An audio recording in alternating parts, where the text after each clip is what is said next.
મારું નામ ભરતભાઈ પારગી, હું ખલવાડનો રહેવાસી છું, ભૂતપૂર્વ સરપંચ છું અને એડવોકેટ છું.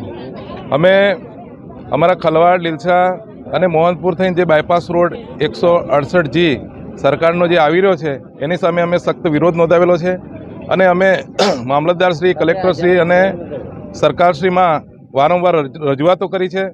અને જ્યાં હાલમાં હયાત રોડ છે ત્યાં બાયપાસના બદલે હયાત રોડ છે ત્યાં ઉપર થઈ અને રોડ આવી શકે તેમ છે. તેમ છતાં પણ સરકાર આદિવાસીઓની જમીન ગેરકાયદેસર રીતે હડપી લેવા માટેના પ્રયત્નો કરી રહેલ છે.